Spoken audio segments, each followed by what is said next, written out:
1er octobre 1946 Nuremberg, Allemagne. L'ancien gouverneur général de Pologne occupé Pfennig, comparé devant le tribunal militaire international pour entendre ses sentences. Autrefois conseiller juridique de confiance dit et plus tard dirigeant du gouvernement général. Il avait supervisé l'exploitation et la déportation et le meurtre de millions de personnes. Son procès révèle non seulement sa propre culpabilité, mais aussi le vaste système d'oaths qui ont exécuté le régime nazi avec précision et loyauté. Parmi eux se trouvait son protégé, un avocat qui est devenu son adjoint en tant que secrétaire d'État au sein du gouvernement général, contrôlé par l'Allemagne nazie à Cracovie. Depuis son bureau, il signait de décrets qui ont scellé le destin d'innombrables juifs et polonais, les envoyant vers le ghetto et 13 morts. Il a transformé le meurtre politique et l'extermination en administration de routine. En fin de compte, comme son mentor, il serait jugé et paierait ses crimes de sa vie. Son nom est Joseph Bull. Joseph Bull est né le 16 février 1904 dans les petites villes de Bad Waldsee, alors partie de l'Empire allemand. Il était le fils d'un boulanger, le deuxième plus jeune de 12 enfants d'une famille catholique dévote. Un de ses frères est devenu prêtre tandis que Bull a choisi une voie différente. Étudiant le droit dans les villes de Munich et Kiel, Berlin Interlangen. Intelligent et déterminé, il a obtenu son doctorat en 1930. Il a rapidement commencé à travailler au cabinet d'avocat de Pfennig. Une connexion qui allait façonner le cours de sa vie. Dans les années 1938, il épouse Hedwig Almus, et le mariage produit 2 enfants. Le 30 janvier 1933, Adolf Hitler a été nommé chancelier d'Allemagne par le président Paul von Hindenburg. En mars de Fumeyman, Pfennig a été nommé ministre de la Justice de Bavière et Bull a rejoint son personnel.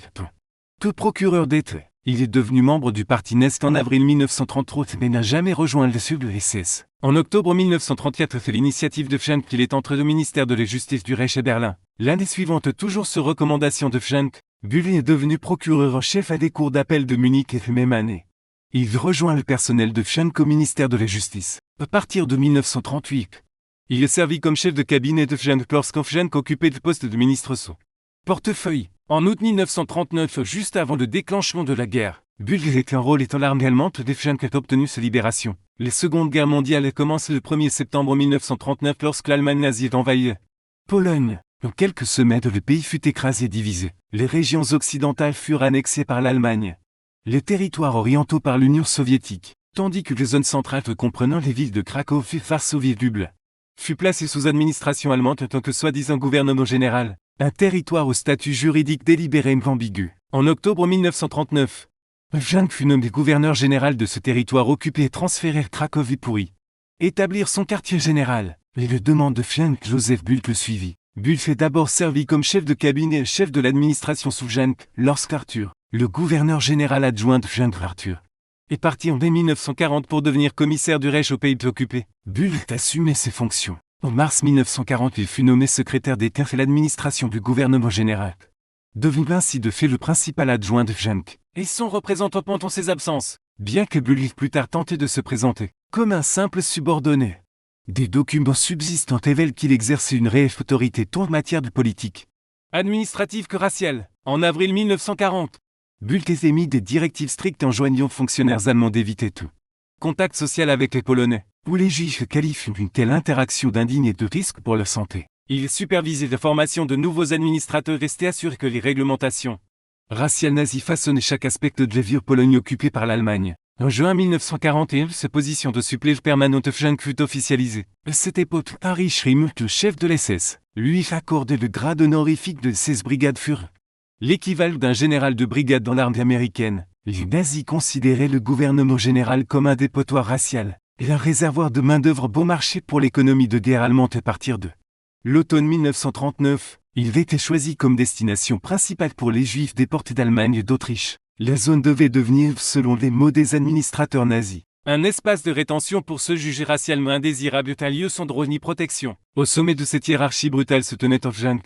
régnant sur le Pologne occupé comme un roi, avec Joseph Bull comme son loyal prince héritier. En tant qu'adjoint de Pfennig, Joseph Bull s'est directement impliqué dans l'oppression systématique de la population polonaise. Il était conjointement responsable du meurtre de masse des Juifs vivants sous la domination allemande. En 1941, les ghettos de villes comme Varsovie, Lublin, Cracovie débordaient. En octobre de Fumeyman, la peine de mort était introduite pour tout juif qui quittait un ghetto sous permission spéciale. 2 mois plus tard, Pfennig a émis un décret permettant au gouverneur de district de gracier de tels délinquants. Les clarifications de Berlin de janvier 1942 rendu son véritable objectif brutalement clair. Le décret visait d'accélérer les exécutions Et non été retardé car l'équête clémente selon ses notes se produirait presque jamais. Le 20 janvier 1942, Bulle représentait le bureau du gouverneur général de la conférence de Wannsee à Berlin. La réunion présidée par Reinhard Heydrich, le chef d'Urche.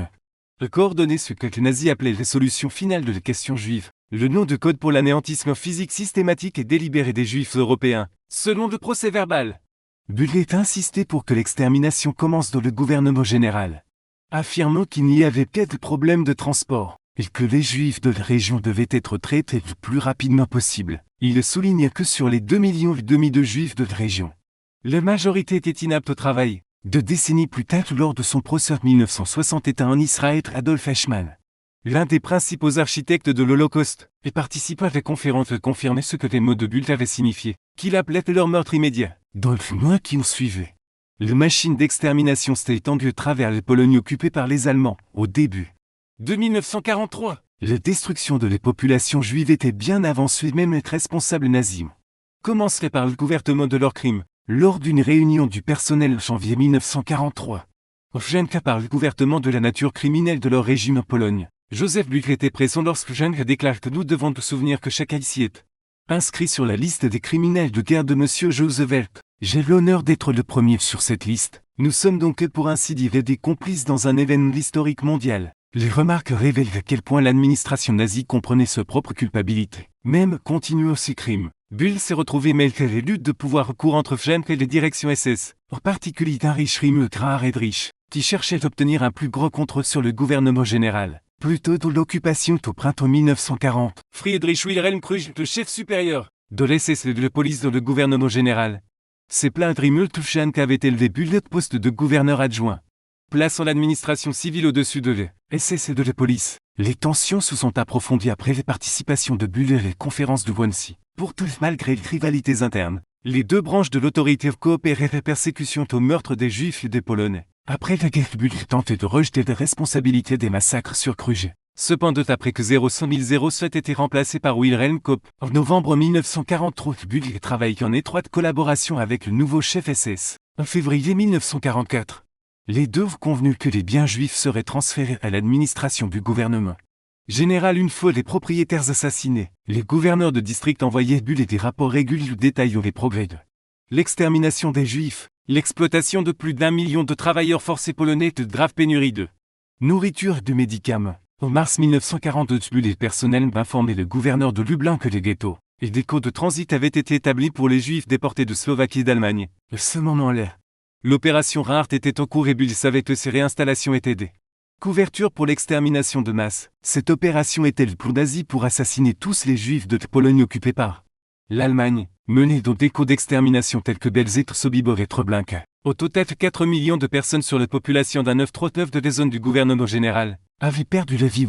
Les forces armées soviétiques sont entrées dans la zone fin à 944. Le 18 janvier 1945, alors que les soldats soviétiques approchaient de Cracovie, Joseph Goebbels fuit les villes, abandonne l'administration pleine des routes du gouvernement général. Le Land, armée rouge est entré au Cracovie, mettant fin à près de 5 ans de domination allemande. Bulle s'est échappé vers l'ouest en Allemagne mais été capturé par les troupes américaines dans les villes bavaroises de Schrobenhausen le 30 mai 1945. Il était interné à Nuremberg où il a ensuite été appelé témoigne pour la défense de son ancien supérieur Schenk devant le tribunal militaire international. Le 23 avril 1946, Bulle a pris les barres. Son témoignage visait à atténuer les culpabilités de Schenk, de plutôt révéler les profondes implications des deux hommes dans l'administration de la terreur. Il a nié toute connaissance de l'Holocauste. Il a cherché à rejeter des responsabilités sur les chefs SS Heinrich Himmler et Friedrich Wilhelm Kruge, tous deux déjà morts. En mai 1946, Bulle a été extradé par les autorités américaines vers la Pologne pendant sa détention en Pologne. Il a témoigné au procès de Ludwig Fischel, l'ancien gouverneur nazi de Varsovie.